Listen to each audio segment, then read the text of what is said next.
Shalom, everyone. In Gittin, page 7, the Gemara makes a comment about the words Naase v'nishma that the people of Israel are saying in Matan Torah, and of the paradox of saying, after saying such a deep, interesting, good thing, going straight into Chet HaEgel.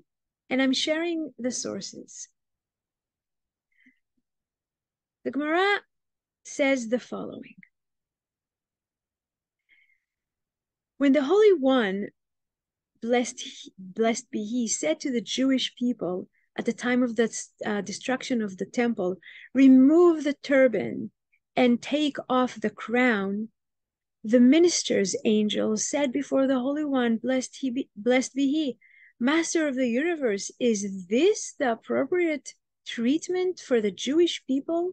Can the same ones that at the giving of the Torah on Sinai, they preceded the statement, we will do, to the statement, we will hear? In other words, the Gemara is saying that when God is upset of the people of Israel before the destruction of the first temple, and he's like, take off your crowns, take off what makes you special. The angels are telling God, please, this is what you do to them. They are the same ones who said before you, Naase v'nishma, to your offer to give them the Torah. And God continues, and he replies to them, Amar lahem, God tells the angels, Lo zot lahen liYisrael, שהשפילו את הגבוה והגביהו את השפל והעמידו צלם בעולם. That's not the only thing they did. They're also the ones that right after Matan Torah took the higher one, in other words, God, and made him smaller, and took the smaller one, the little one, which is Avodah Zarah, and make it higher, because they called the Egel, Ele Elokecha Israel, this is your God. So they're not only these perfect, nice people who said Naase v'nishma, they're also the people who worshipped an idol right after Matan Torah. So yes, they deserve that I will remove their crown, remove their turban away from them. The words that the Gemara is quoting is from the book of Yechezkel. Ezekiel, the prophet that went out to exile together with Yehoiachin, the king of Yehuda, and was there in Bavel when the destruction happened in the land of Israel, and he worked there in Bavel for a little while after. And Yechezkel is saying the following in the name of God. Thus said the sovereign God, remove the turban and lift off the crown. This shall not remain as it is. Exalt the low and abase the high.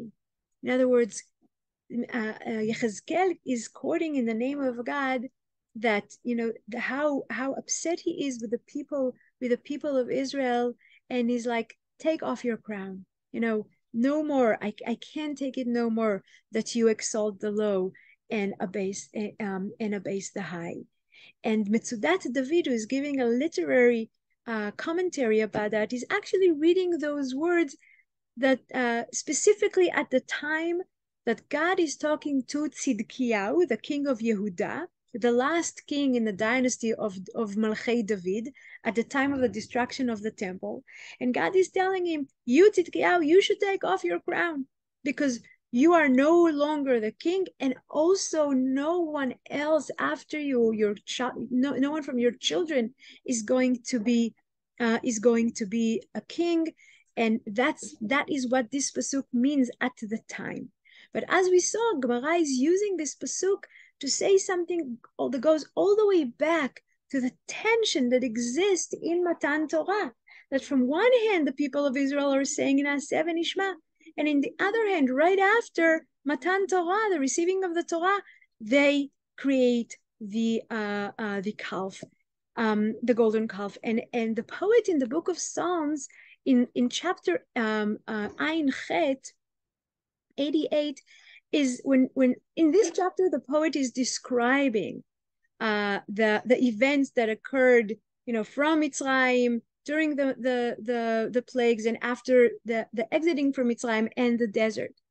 And he's saying the following about the people of Israel during Matan Torah. Yet they deceived him with their speech, lied to him with their words.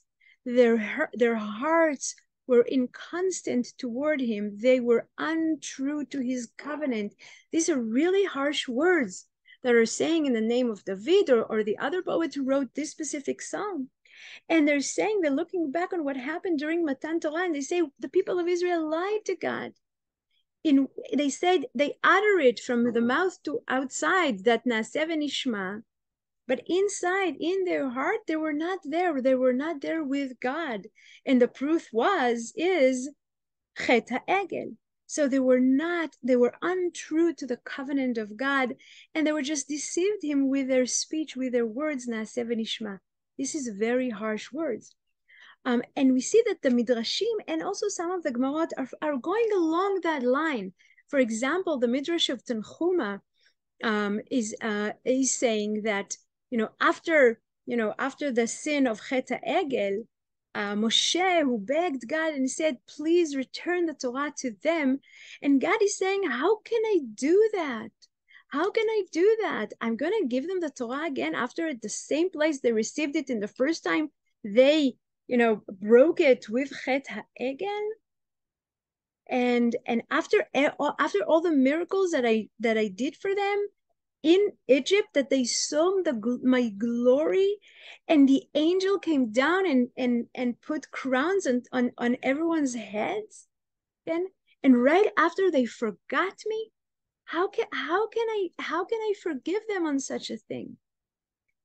And another interesting statement we find in Masechet Ketubot about Rabbi Zera, and it says when Rabbi Zera ascended to Eretz Yisrael, he could not find a ferry to cross the Jordan River. He took hold of a rope that was strung across the makeshift bridge and crossed the Jordan. A certain Sadoki, meaning like someone who maybe is Jewish but is from another and belongs to a cult or a sect, or have other ideas, or just a stranger who is not Jewish, but it's a word, it's a nickname. The Saduki is a nickname of someone who is not a proper Jew. And a certain Saduki said to him, hasty people who put your mouth before your ears. And when you said at the time of the giving of the Torah, we will do before we will hear, you remain hasty to this day. Look at what you're doing. You could have died. You could have fallen into the river. You can't wait for a ferry to come. Why couldn't you wait a little longer to cross the river on a ferry? And Rabbi Zera said to him, this is a place where Moshe and Aaron did not merit entering. Who is to say that I will merit seeing this land? I hurried across before anything might occur to prevent me entering into Eretz Yisrael. But I'm finding fascinating that the Gemara quotes this incident, that the echoing of what happened in Matan Torah, but the people of Israel not being true to God or being too hasty. Why did you say Naase v'nishma if you're not ready yet? And he's saying it still happened to you today, people of Israel. You're still doing things in a hasty way. And another midrash in Tanchuma is saying the following. Rav Zakkai of Shab said, in the name of Rabbi Shmuel bar Nachman, you find that when Israel stood before Mount Sinai and said, all that the Lord has spoken, we will carry out and obey, the Holy One gave them some of the glory of the divine presence. This is what is written in the book of Ezekiel. And your name spread among the Gentiles because your beauty. And what is the beauty of the people of Israel? That is Ziva Shechina. That is the glory of the divine presence.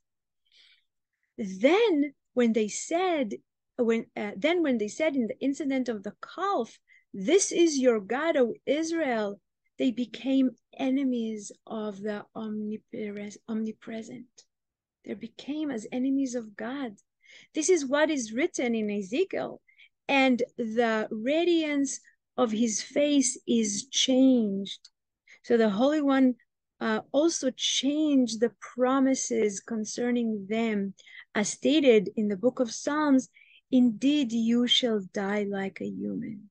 In other words, for a short period of time, when the people of Israel, carried and said the Naase v'nishma, their beauty was carrying them amongst the nations. But after they sinned with the golden calf, this beauty was taken away from them. They became like the enemies, God forbid, of the Almighty.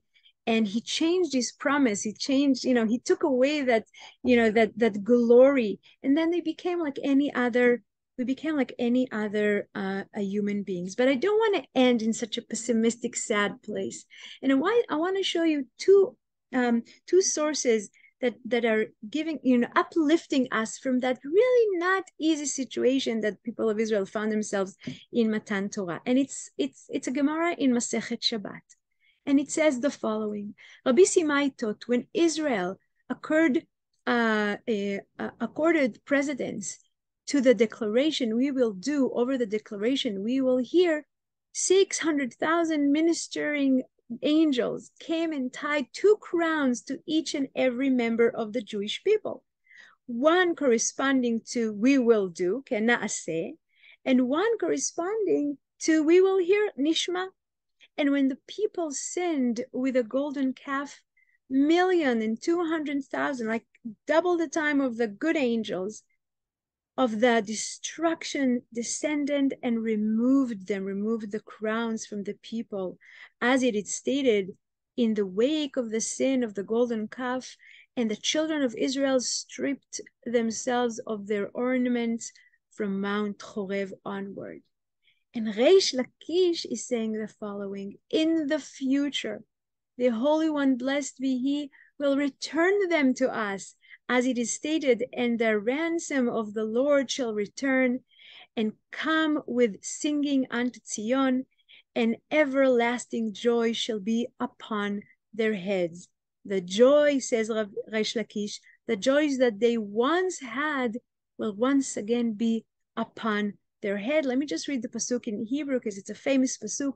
Uvduyei Adonai yeshuvun, uvau Tzion berina, v'simchat olam al rosham. The simcha, the glory that was upon their heads in Matan Torah, in the days to come, says Reish Lakish, will return. In other words, what Reish Lakish is telling us, it's not an irreversible situation. That situation will be reversed, and in the days to come, in the time of the redemption, after the people of Israel, will make tshuva, they will get those crowns back. They'll get those crowns back in our heads. And indeed, at the same chapter of Tehillim, Ayin Chet, towards the end of the psalm that described all the history from Mitzrayim and Yetziat Mitzrayim and entering the land, the poet says the following sentences. והוא רחום יכפר עוון ולא ישחית, וירבה להשיב אפו ולא ירקום. Despite all the sins of the people of Israel, but he, being merciful, forgiving iniquity, and would not destroy, he restrained his wrath time and again and did not give full vent to his fury. God is merciful. God is not going to give into his own anger, and he'll hold his anger and he'll forgive the people of Israel because he is merciful. And he remembered that they were but flesh, a passing breath that does not return. God remembers that we are human beings, and being human beings, and as he created us, he knows that we can sin, and at the same time he knows that we can rise to a level as saying Naase v'nishma, and therefore for the chance of us again rising to a higher level, God forgive us. Guys, God is merciful and always giving us as individual and as a nation a second chance to go back to the days of glory that we can definitely resume, and with knowing that there is hope and God will forgive us.